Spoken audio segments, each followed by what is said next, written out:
أعوذ بالله من الشيطان الرجيم بسم الله الرحمن الرحيم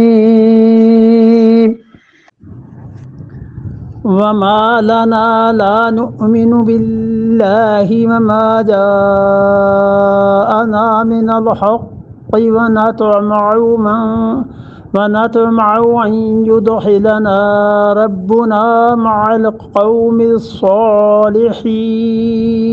اور پھر کہتے ہیں وما لنا، اور کیا ہو گیا ہمیں، کون سی ایسی بات پیش آ گئی ہے.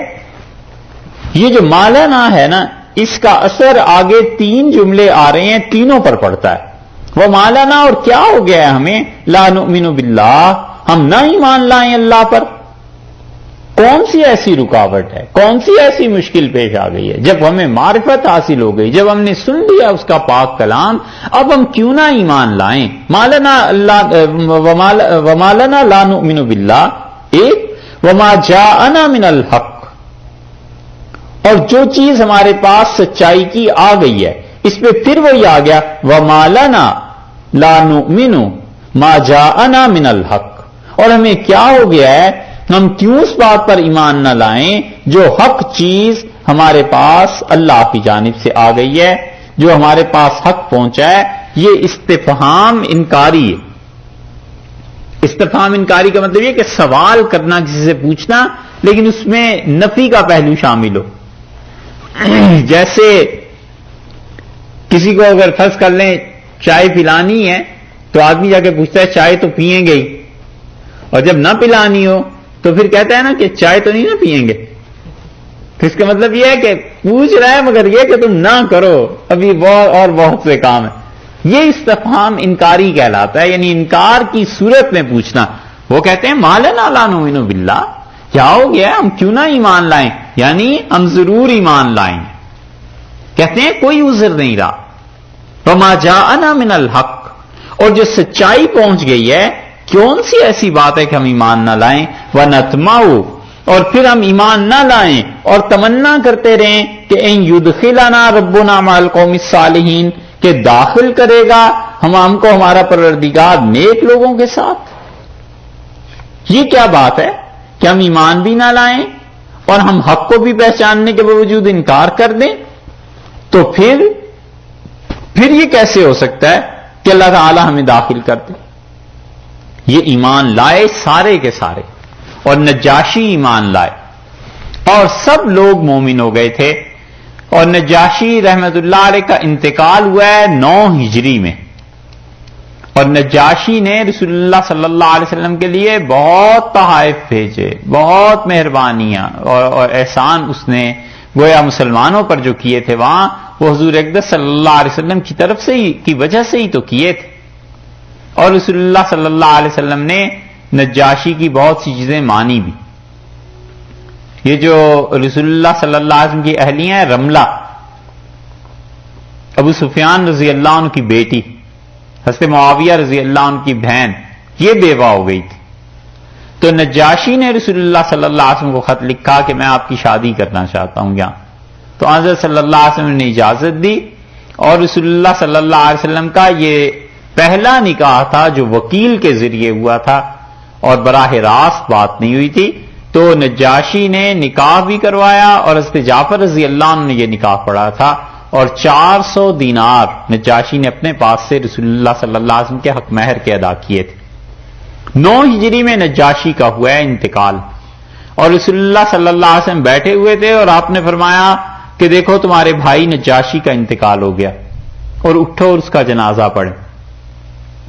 اور غائبانہ جنازہ رسول اللہ صلی اللہ علیہ وسلم سے 2 ہی مواقع پہ پورے حدیث میں آیا ہے. ان میں سے ایک موقع یہ تھا کہ آپ نے ان کا جنازہ پڑھا، اور صحابہ رضی اللہ عنہ کہتے ہیں رسول اللہ صلی اللہ علیہ وسلم ایسے پڑھ رہے تھے جیسے جنازہ سامنے رکھا ہوا ہے. اسی لیے محدثین کا اور حنفی فقہا کہتے ہیں خاص طور پہ بہت سے محدثین کہ غائبانہ جنازہ کسی کا نہیں ہو سکتا، کیونکہ رسول اللہ صلی اللہ علیہ وسلم جو پڑھا ہے جنازہ وہ بھی اسی طرح جسے ان کے سامنے رکھا ہوا تھا. اور صحابہ کرام رضی اللہ عنہ تو کہتے ہیں کہ نجاشی جو تھا اس کی قبر پہ نور نظر آتا تھا لوگوں کو اترتا ہوا، اللہ کی رحمت ایسی اس پہ نازل ہوتی تھی.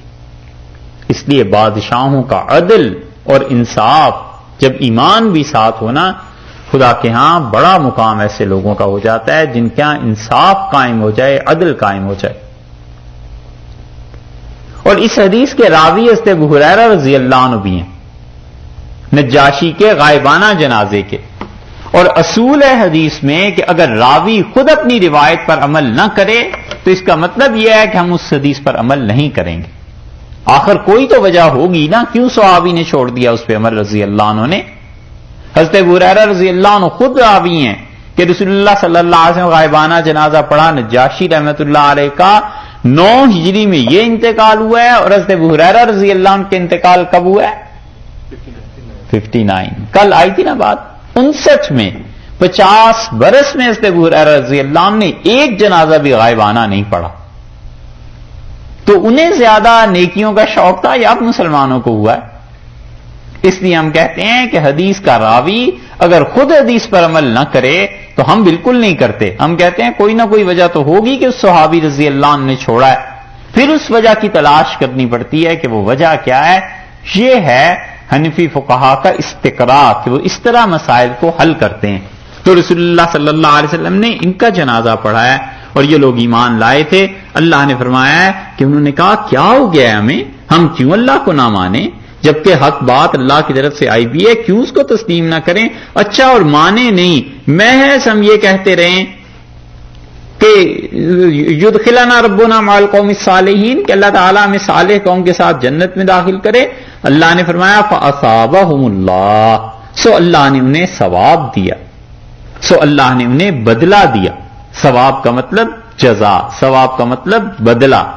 اللہ نے انہیں ثواب دیا بما قالو، جو کچھ کہ انہوں نے کہا تھا، محض قول پر فرمایا ہے اللہ نے انہیں ثواب دیا. یہ دلیل ہے اس بات کی کہ بہت سے اقوال جو ہوتے ہیں اللہ کے ہاں سے ثواب دلاتے ہیں. جیسے لا الہ الا اللہ، یہ کہنے کو ایک کلمہ ہی ہے نا، بول ہے، بولنا ہے زبان سے، مگر یہ اتنی بڑی حقیقت کا اعتراف ہے کہ اس کے ہوتے ہوئے ثواب ملے گا. یہ ایمان ہے.